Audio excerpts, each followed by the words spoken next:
Welcome to episode 13 of Pandemic Preparedness here at biodefense.com. I'm your host, Mike Adams, the Health Ranger. In so many cases, things that I've predicted that sounded crazy at first have come true.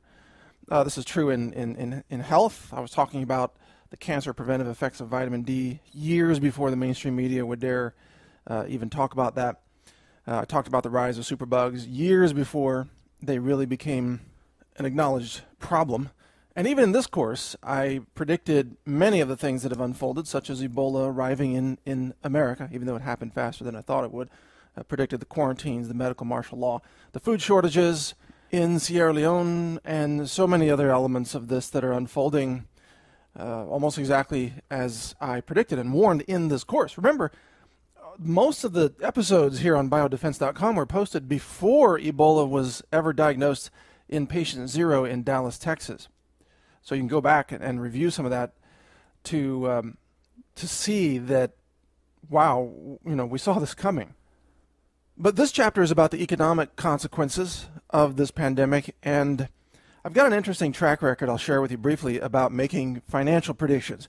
Not all the predictions I make come true, but the big ones have all come true. For example, in 1998 and 99, I began really warning people to sell their stocks in the dot-com bubble, which burst in 2001 and hurt a lot of people. Most Americans who have retirement funds today got hurt in the dot-com crash. But I was warning people, and I remember when I was warning people in 1999 that I was told, you're crazy, the laws of economics have changed, the stock market will never come down, it will keep going up, up, up forever. And of course, I knew that wasn't going to be the case. There was going to be a correction. So I warned people. Everybody said, you're crazy. And then, of course, the crash happened, and then nobody wanted to admit that they lost anything for a while. I was like, no, it wasn't me. I sold before the crash. Right, yeah. And then, of course, I warned about the housing bubble, which crashed in roughly the 2006, 2007 time frame, very publicly warned about that. I'm the guy who publicly predicted the crash of Bitcoin in 2013. I was on the radio show talking about how Bitcoin was overpriced, and it crashed within 24 hours, losing over 50% of its value, which was about $2 billion at the time. And by the way, I'm an advocate of Bitcoin now. It was just overpriced at the time, so I'm not anti-Bitcoin. I actually really like the concept of a peer-to-peer cryptocurrency that is not controlled by a central bank. So I think it's a cool concept.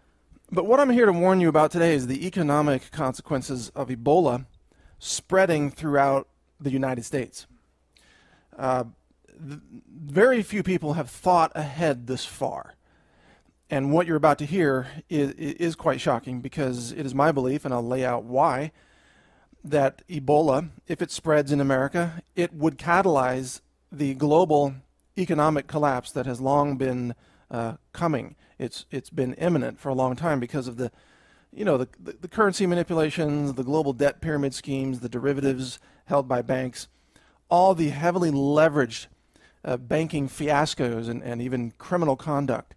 And we saw a hint of that in late 2008 when we almost had a global banking collapse. It was saved only by a last-minute bailout. We had the long-term capital management bailout before that, LTCM. We've got the Fed pumping billions of dollars into the banking system every month just to keep it afloat. But Ebola could end all of that and cause a financial crash very easily. And I'm going to explain to you why that is. And to start, it's useful to look at what is happening in Liberia and Sierra Leone right now, today, because obviously that is a microcosm of what could be unleashed in a much larger nation like the United States. And in Liberia, for example, they had a mandated 3-day lockdown of the entire country. They completely shut down the economy and told everyone to stay home, don't go to work. Now, this, of course, shut down all the trade, the commerce, the banking. People couldn't buy food, people couldn't sell food. So people who made money selling food couldn't make money, so they couldn't buy their meals. And so this caused a massive shutdown in the economy for 3 days, from which Liberians are still not fully recovered. But the bigger lesson is happening over in Sierra Leone, where about 2 million people are now under quarantine because the government has isolated entire with literally 2 million people inside. And they've said, well, this is an isolation zone now, and no one is going to be allowed in or out until, in their own words, the, quote, chain of transmission is halted. I think that's what they said. I think that was the top government official of Sierra Leone who said that. And so what you have then in a quarantine zone, you immediately halt the importation of groceries and food supplies for a couple of reasons. Number one, because, of course, there's a quarantine and the military won't let those trucks in or out. But secondly, you also have truck drivers making rational decisions, asking themselves, do I want to even attempt to deliver food to the quarantine zone? And the answer is usually no, unless they're just desperate for a paycheck. Maybe they should get combat pay or something for going into these zones. So the truck drivers are obviously going to say no as well, and that would be the same decision in the United States. Let's say if there were a city under quarantine, let's just pick a city. I always pick a random city for this, but let's say Denver. Let's say Denver's under quarantine and no one is allowed in or out. Do you think a truck driver is going to drive into Denver voluntarily just for the normal everyday pay that truck drivers get, which is not that great to begin with? No, the only drivers that are going to drive into there are those ordered to do so by their military commanders. So it's going to be, Army and National Guard or State Guard or something like that. Those are the only people who are going to do it because they have no choice. So in Sierra Leone, then we start to see immediately food shortages, massive food shortages taking place. And Liberia, meanwhile, has descended into what the Washington Post called, quote, economic hell. The economy has just absolutely collapsed in Liberia. And now in Sierra Leone, it's on the way toward collapse. And what else is happening in Sierra Leone is that farmers are staying home. They're refusing to harvest the crops that are growing in the fields because they don't want to be out and about and exposed to Ebola, so they're staying home. And so food is not getting harvested, which means obviously it's not getting delivered to the people. It's not getting into the marketplaces. It's not getting into the grocery stores. And of course, with the collapse of the farming economy, this has a massive ripple effect. The people who work on the farms, maybe they owe money to somebody else, or they were going to spend money with somebody else. There's what's called a velocity of money in the money supply. It has to do with how rapidly any given unit of money is turned over and respent on something else. So in a typical economy that is a third world developing economy, money velocity is very rapid because savings rates are extremely low. So people earn money today that they spend tonight, or they earn money today that they spend tomorrow. So money velocity is very, very high, which has a multiplication effect rippling through the economy, creating the financial sustainability for many, many people throughout that whole chain of transactions to be able to live and sustain themselves economically. In other words, in order to be able to put a roof over their heads, buy food, pay whatever bills they have to pay, purchase basic clothing and things like that. So when you stop one sector of that economy, which is farming in this case, you stop the velocity of that money moving through the entire economy and rippling through the hands and the transactions of so many people down the line. You don't just lose the economic productivity of the farm, you lose the economic output of that entire chain where the velocity of money is reflected and even amplified throughout the economy. That's why economies that are more complex and that are more interdependent economically are far more subject to collapse than economies which are very, very, let's say, simple, basic, agrarian, low money velocity, low economic transactions. Countries like that would be Papua New Guinea would be a classic example of that. Now, Papua New Guinea is very resilient economically because it doesn't have a very highly complex economy. It's an agrarian society, so it can collapse back to a state where most people grow their own food because that's what they do all the time anyway. So now consider the United States of America. How would you describe this economy? The United States is obviously a first world nation, very highly developed economy, but also highly specialized. In other words, most people don't grow their own food. I think only about 1 or 2% of the population are farmers, for example. Most people get their food from somewhere else, and they engage in a specialized skill set, Maybe they're an electrical engineer. Maybe they work on cars. They're a mechanic. Maybe they're a brain surgeon in a hospital. Maybe they're a lawyer. They have specialized skills. And their ability to survive depends on them being able to acquire, or make transactions and acquire funds in exchange for their skills, so that they then use those funds to trade for the other things that they need to biologically survive, which include food, water, heat, medicine perhaps, clothing, shelter, all those other things. The more specialized the society, in other words, the more you have very highly educated people doing very, very type of niche operations, research, manufacturing, academia, administration, all these types of activities, the more subject that society is to a systemic collapse from the loss of one sector, because you have a systemic fragility to that economy. High specialization, by definition, means low redundancy. So the more specialized your population is in terms of their expertise, the less redundant they are. For example, if the power grid went down in America today, how many people could farm tomorrow and start growing their own food? The answer is very, very few. So unlike Papua New Guinea, which most people could just go out and start farming again, in the United States of America, most people would have no idea where to even start for farming. Many people have no soil to even farm with in the first place. So keep this in mind. High specialization means low redundancy, which means high systemic risk of collapse during any kind of a large insult or threat to the interconnectedness of a first world society. Now then, with that explained, let's turn the page to understanding the response of the business community in the United States to the current outbreak. Now, this response is perhaps best exemplified by the words of, I think it's United Airlines, but it's one of the commercial airlines, on which Eric Duncan, or Thomas Eric Duncan is his name, patient zero, on which he flew. So he flew out of Liberia, I believe it was, to Brussels, and then to the Washington, D.C. airport, and then to the Dallas airport. And he obviously took commercial airlines to do this. So the commercial airline company responded to inquiries from the media about this. Their answer was there is, quote, zero risk of transmission to other passengers on the airplane. Zero. Zero is a really astonishing number. There's a fascinating mathematical history of zero. It was a concept that actually early humans couldn't really quite grasp.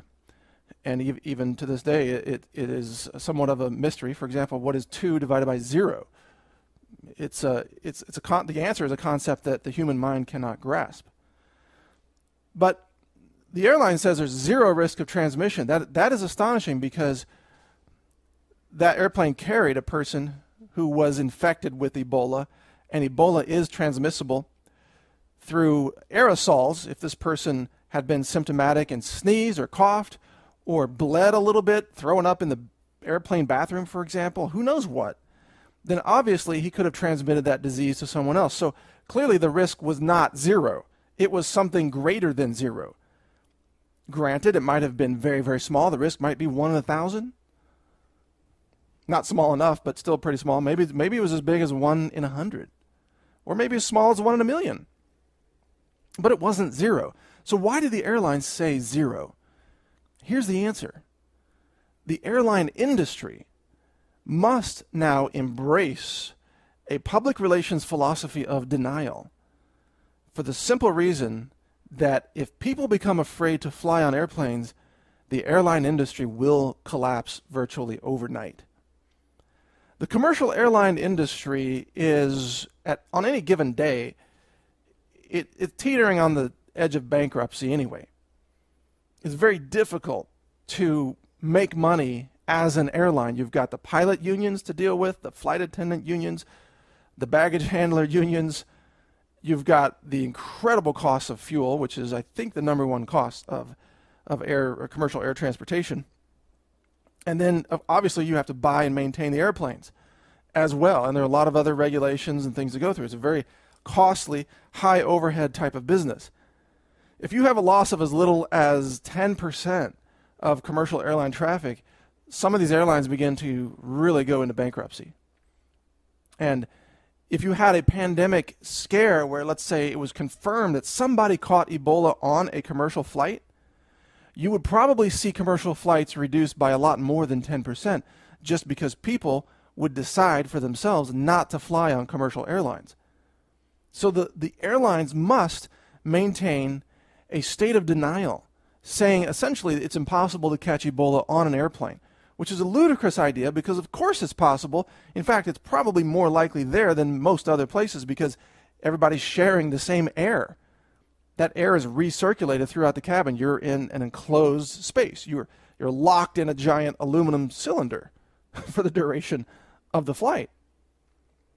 And you can't get out. If somebody starts convulsing and vomiting in the seat behind you, there is no option to exit the airplane immediately. You have to obviously wait for it to land and then deplane at that time. By that time, you may have taken 1,000 breaths and you may already be infected. So of course it's possible for Ebola to spread on an airplane.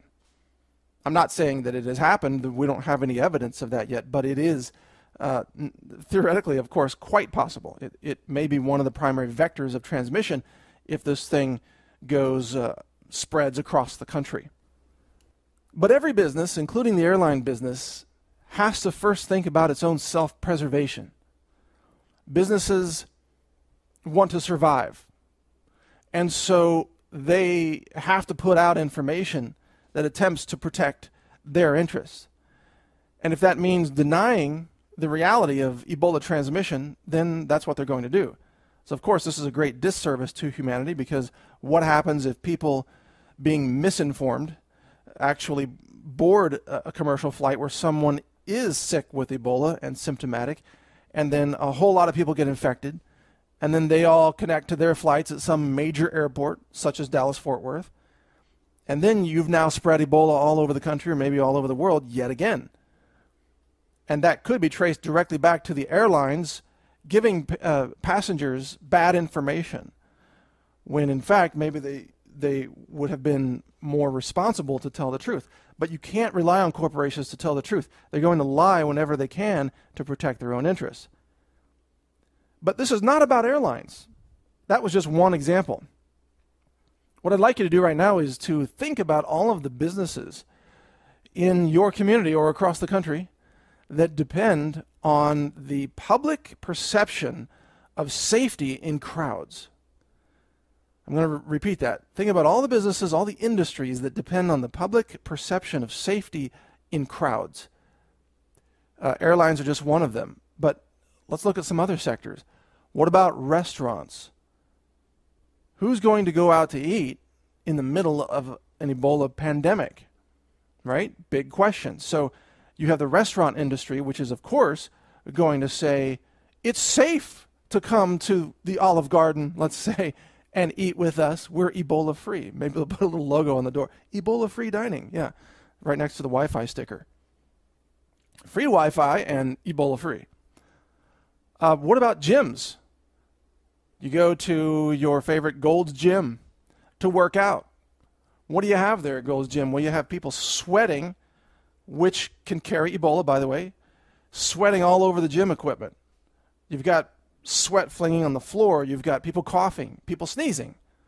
A gym is a highly infectious environment, potentially, and many common illnesses, such as the winter flu and so on, spread through gymnasiums. So what about the gym industry? They're going to, of course, insist also, well, it's safe to come to our gym. There's no evidence of Ebola in our gym. They'll say things like that. Well, we have no evidence that anyone has ever been infected in our gym. Yeah, because they're not looking. they're not screening people. So how could they ever have any evidence? How could they know? It's like covering your eyes and saying, we have no evidence of anything. We're not looking. Of course you're not going to find evidence. What about movie theaters? Now, granted, they're not as big a part of the economy as they used to be, thanks to Netflix. But people still do go to movies occasionally, and movie theaters obviously would be a place for these kinds of things to spread. Think about sporting events, things that people do to go out for entertainment. A football stadium, a baseball stadium, a soccer stadium, an ice hockey rink, any of these kinds of things, concerts, theater, symphony events. When people go out, they go out in crowds typically. And crowds is where Ebola spreads. So if Ebola begins to really take hold in a city, it's going to shut down these types of events because people are going to make rational decisions to stay home. Now, what else is going to happen? Tourism. Tourism is going to be a big part of this, especially if Ebola is found in, let's say, one specific part of the country or one specific city, but not another. Right now, Ebola is in Dallas, Texas. And of course, the Texas tourism authorities are probably having a meeting right this very hour and talking about strategies to make sure that they say tourism is safe in Texas, which as of this moment, it most certainly is. Unless your tour guide takes you to the apartment of the Duncan family in North Dallas, where obviously there's Ebola. So unless you're swinging by there or going by the hospital, you're probably safe to do your touring in Texas. You want to come in and visit Austin, Texas? It's perfectly safe for now. But if Ebola begins to really spread through Dallas, because they're monitoring 100 people in Dallas to see if they're going to be symptomatic, and you've got Duncan's family that's obviously been exposed, you've got paramedics, you've got those dudes that were cleaning the vomit off the sidewalk with pressure washers and wearing no protective gear whatsoever, you better keep an eye on those guys too. So you may have other infections in Dallas, and if that begins to spread, you're going to have people saying, well, maybe I don't want to go to Dallas. And if it spreads from Dallas to another city like Houston or El Paso or San Antonio or whatever, then you're going to get the whole state being flagged as Ebola Central. And of course, tourism is going to just shut down at that point, which is horrible for the tourism economy. And Texas, like many states, depends a lot on tourism dollars to come in. Heck, you've got the whole South by Southwest thing happening in Austin. I think that happens every spring, if I'm not mistaken. That's not my thing. I don't go there, but a lot of people do from all over the world. Well, what if there's, 50 cases of Ebola in Austin a month before South by Southwest? Then that's going to be South by South gone because no one's going to show up and party in Ebola Central. You see what I'm saying? Now, there's one other sector of the economy that I really need to mention here, and that is public transportation. So everywhere that you have public transportation, you have the opportunity for a pandemic virus to spread. This is especially true in subways. And that's because subways, well, they tend to be mostly underground. And of course, when they're underground, they don't have ultraviolet light from the sun. Ultraviolet light is Mother Nature's natural antiviral medicine in the sense that when the virus comes into contact with ultraviolet light, it destroys the viability of the protein chains that make up the virus. I'm not saying that if you just expose yourself to sunlight, you're going to be cured, but if the virus is on a surface outside and sunlight hits it, it kills that virus very, very quickly. And I use the term kills in a vague way. Obviously, viruses are not actually alive. They're not fully functioning cellular organisms like amoeba or bacteria. They're not alive at all. They're actually just fragments of genetic code. So, I'd like you to think ahead now with me and project all of this into a possible future, because that's what we're exploring here, is what happens if the pandemic begins to really, really spread across America. And it's going to get into places like New York City probably if it spreads, because New York City obviously is a hub of travel and traffic, and New York City has a subway. And a subway is a place where this virus would be very, very successful in transmitting itself or replicating itself, which is what it does. That's its only purpose here, I guess, is just to replicate. It's almost like a computer virus, right? Obviously, that's where the term computer virus came from, was biological viruses, but it just wants to self-replicate. It'll do that very well in a subway system in a city like New York. So what would happen then? Well, of course, before long, authorities would shut down the public transportation systems, right? Or the people would just decide for themselves, hey, I'm not taking the subway. And are they going to get into a taxi cab? Well, no, because taxi cabs, that's how Ebola spread in Sierra Leone.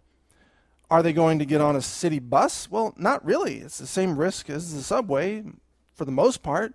A lot of people in close proximity sharing perhaps sneezes and coughs and being in close proximity to each other. Obviously, it's a very good environment for a virus to spread. So if you think of any form of public transportation, all of them have in common the potential to spread a viral pandemic, which means all of them will be suspect.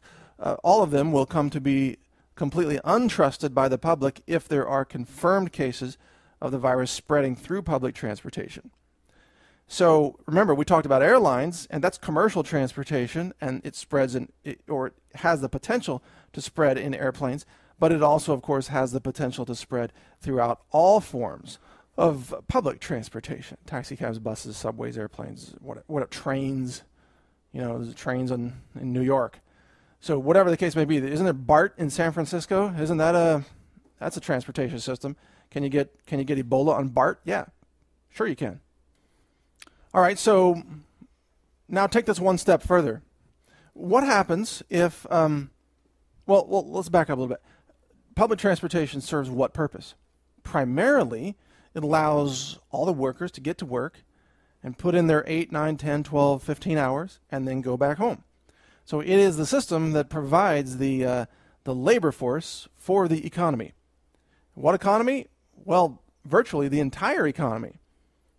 So you've got banking operations, all the logistics, planning, corporate offices of everything imaginable, from real estate to legal services to import-export companies, food production, food processing, distribution, trucking, and transportation. Everything that you can imagine requires people to come to work and show up and actually do the work. That's why people have jobs, right? Well, if people stay home because public transportation isn't working, then I ask you, what happens to all of these businesses? Well, they crater. They shut down. They shut down. The jobs don't get done. People aren't there at work because you can't trust public transportation.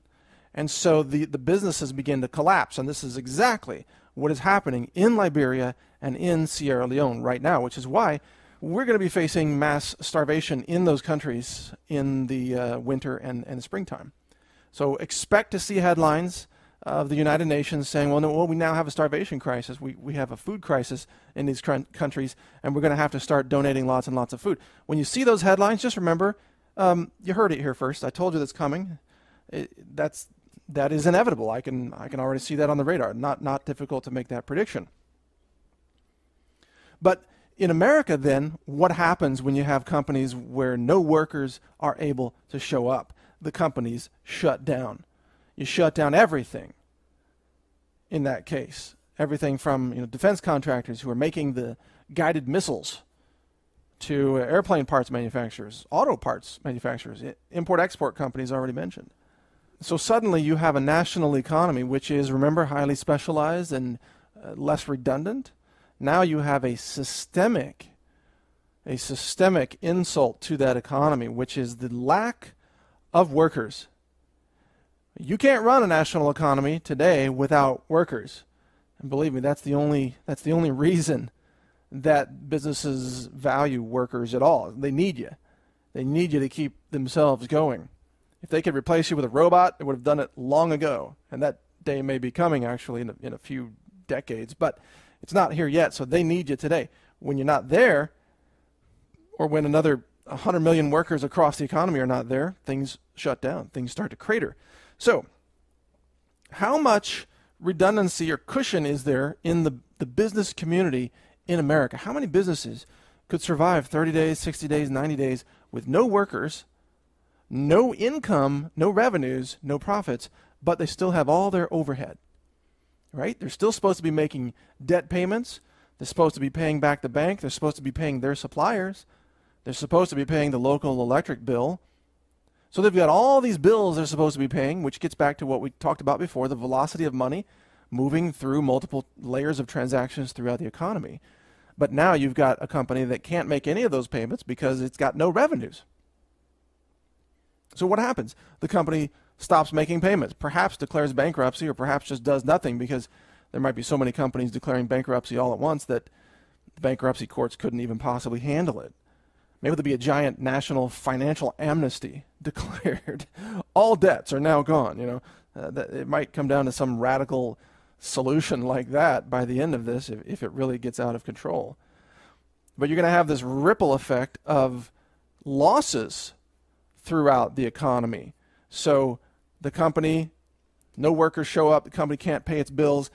The supplier that was supplying us then doesn't get the revenue that it was depending on to be able to pay its bills, and plus its workers aren't showing up either, so it can't pay its bills. And actually what happens is the reverse of abundance. What you have is an unraveling of abundance, a kind of a negative motion collapse of abundance that ripples its way backwards through the velocity of money, causing a ripple effect, a domino effect of bankruptcies to just wash out any businesses that were on the edge, which are most, frankly.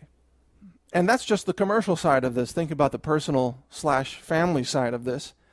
If 100 million people can't go to work, then they're not going to get paid.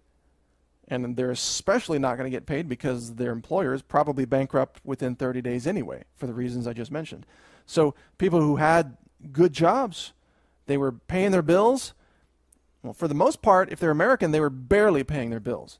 They were just barely getting by. They owe money to the bank. They owe money to the car company. They owe money on personal credit cards and other types of loans, personal loans. Now they've got no income coming in because they're not allowed to go to work. Maybe there's a quarantine, maybe there's an isolation order in place, or they just don't want to go on public transportation for obvious reasons. So now they're not earning money. They can't make their payments. So then what happens? Well, the banks that loan the money to all these people, the banks then suddenly also go into bankruptcy. What happens if 5 million home loans fail in the same 3-month period across the U.S. economy? You get a banking collapse is what you get. We saw a preview of that back in 2006 and 2007 based on the housing bubble collapse. But that was small compared to what would be coming in an Ebola pandemic. You also get credit card companies suddenly taking on massive amounts of losses. You get a massive tidal wave of personal bankruptcies, which again would overwhelm the courts, overwhelm the financial system. So the personal expenditures also, of course, drive this economy. It's people going out to restaurants and buying food and buying gasoline, fuel, energy. It's people buying clothes. It's people buying all of these things, cars. Whatever people buy, they won't be able to purchase anymore because they're not making an income, because they're not going to work. And the number of people in America who have enough savings to be able to keep spending the way they normally have, even though they're making zero income, that's a very, very small number. Most people are living paycheck to paycheck. It's not quite as bad as in the third world nations where they're living day to day, and sometimes you got to pay people every day. But in America, people are normally living paycheck to paycheck, and they're just barely getting by. And if they miss one paycheck, it is an absolute crisis, and they can't make their payments from that point forward. And now I saved the most important example here for last, and that is the medical system. First of all, the medical system, hospitals, clinics, this is, of course, where Ebola spreads first. That's where it spread in Liberia and Sierra Leone and Guinea. And that's where it still may threaten to spread in Nigeria and other West African nations. So hospitals are hubs of viral transmission. We know this because they are the places where superbugs like MRSA already spread, completely uncontrolled, proving to you that hospital staff are incapable of stopping the spread of pandemic disease in hospitals. We already know they can't control it. We also know there are only a very small number of biohazard isolation rooms in hospitals across the United States. Now, hospitals, it's hard for them to stay in business as well because they're not getting paid. Yeah, they provide a lot of services, but they rarely get paid. Some people have no insurance. Other people have government insurance, which is really, really bad, and may only pay a hospital 30% of the amount they actually bill to, let's say, Medicare, for example. Even more so, hospitals, of course, depend on staff to be able to function. What is a hospital without nurses and doctors and physicians' assistants and administrators? It's nothing but a giant tomb, right? Because you need those people to keep it up and running. So now what happens, again, if you've got public transportation is either shut down or avoided, you can't get people to the hospital to work there, plus the patients aren't paying because they're all broke, because they're not able to go to their jobs, and at the same time, you've got a pandemic spreading like crazy, so you have a massive influx of urgent need patients showing up at the emergency room who are symptomatic and spreading Ebola. This, my friends, this is a worst case scenario, and I hope and pray that this never happens. But if it does, you can expect hospitals will be almost immediately bankrupt, out of business, completely incapable of helping anybody else. They will simply have signs at the parking lot to say, turn around and go home. We can't help you. We're all 100% full. There's nothing that we can do. That's going to be the end result of a pandemic in America if it gets out of control and really starts to spread in a major city. The hospitals will have no way to function. Now, right now, about 20% of the U.S. economy is based on healthcare. Yeah, I know it's a huge number, but there's so much money spent on disease management and sickness care, you can't even really call it healthcare, that it drives a significant portion of the economy. And this is money that's driven through hospitals, clinics, and of course pharmacies. And in a pandemic outbreak, it's difficult to see how any of these continue to function for all the reasons I just mentioned. You know, who's going to go out and get their pharmaceuticals? How are you even going to import the drugs? Most drugs sold in America by U.S. companies are actually manufactured somewhere else, like India or Puerto Rico is a very, very common place to have drugs manufactured. How are you going to get them in? These are questions that not many people have considered. So the bottom line solution to all of this in terms of personal preparedness, and that's why I mentioned all of this, is number one, if this pandemic begins to spread, you may need to very seriously reconsider your financial savings and investment plans. If you are invested in the stock market, for example, well, you could lose a lot of money because corporate profits could be really wiped out across the board in a nationwide pandemic for all the reasons I mentioned. How are these companies going to make money? Who's going to stay profitable? You may want to have some of your personal savings in other more resilient forms. For example, farmland is always going to have some kind of value. Real estate may not be a great investment because if you lose half the population, then you obviously lose half the demand for real estate. So real estate may actually get really, really cheap if there is a large number of fatalities in a pandemic. Things that people need during a pandemic would be great stores of wealth. Those would tend to be things like medical supplies, obviously, but they're big and bulky. But also typically self-defense items like firearms and ammunition, believe it or not, would probably be extremely valuable for barter or for sale in these types of scenarios, just depending on how good of a job the local law enforcement can do in keeping the peace, or how well behaved the citizens decide to be, which may vary from region to region. You know, I don't think East LA is going to have the same result as Austin, Texas. You know, Austin folks are, you know, pretty orderly, except on Saturday night on 6th Street. Different story. You may also want to consider investments in companies that might actually do well in a pandemic. For example, who manufactures all these latex gloves or imports them, or who makes these medical supplies, you know, isolation gowns. DuPont makes the Tyvek bodysuits. DuPont is probably going to do very well in this. I personally don't invest in DuPont because they grow a lot of GMOs, or they sell GMOs, so they violate the ethics that I adhere to. I wouldn't invest in them, but some other people may want to. My point is, you may want to reconsider your investments. I'm not a financial advisor, obviously, and you need to think about this for yourself and what your goals are. But If you're thinking that you're just going to put money in the stock market and the stock market's just going to keep going up forever and ever and ever, that delusion may be completely shattered in an Ebola outbreak. Because you got to ask yourself, how are these corporations supposed to make money if they've got no workers? And one of the last points on the financial preparedness side of this is that it would be a great idea to have some cash on hand. Because if the banks aren't really functioning correctly, you probably can't go into your bank and get a cash withdrawal. You probably can't cash a check. You probably can't get money out of the ATM for very long because everybody else is going to be there getting money out of the ATM. And there's probably Ebola all over the keypad or touch screen anyway. Maybe you better bring a little hand sanitizer with you. Spray that sucker down with some bleach before you start typing away on your pin there. Wouldn't that be a funny image? People driving up and spraying it. There's probably people who do that already, and you know what? They're smart to do so. So these are the kinds of things that you really need to think about. Do you have cash on hand? Are your investments immune to a massive loss of productivity and profitability across the economy?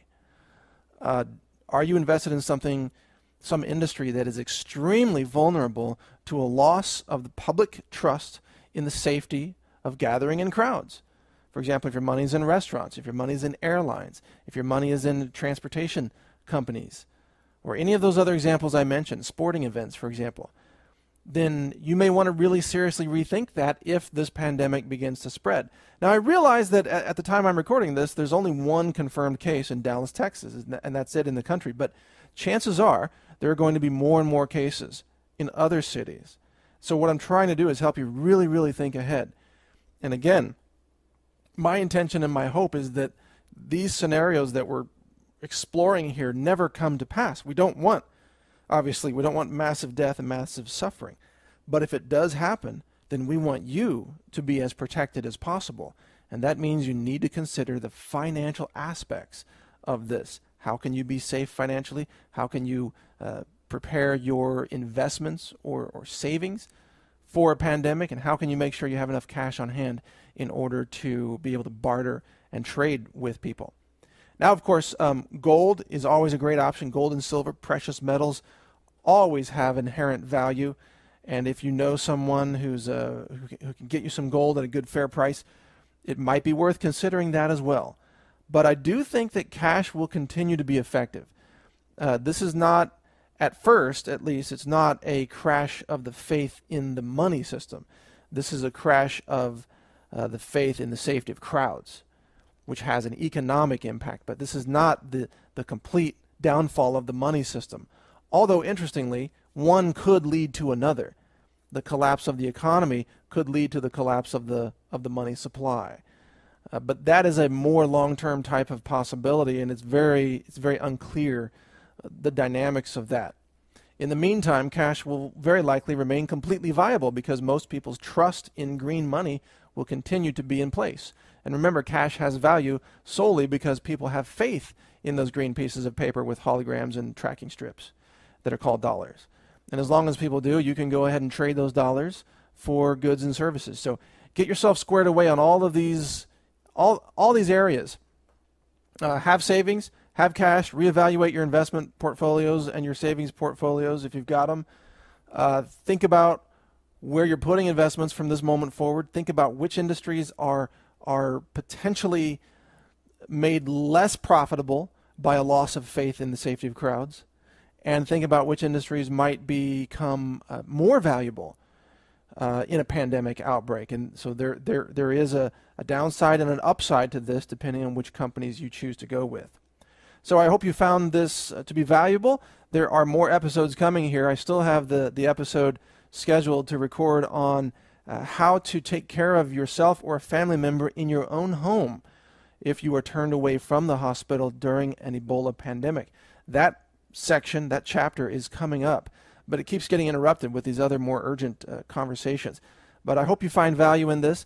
If you wish, you may support our operations. You can get all kinds of preparedness supplies, superfoods. We even have now emergency preparedness kits for sale at the Natural News store. The web address is just store.naturalnews.com. If you want to support us there, that's your choice. We appreciate it in advance if you do. You can also share this audio file. Please post it on the torrent websites.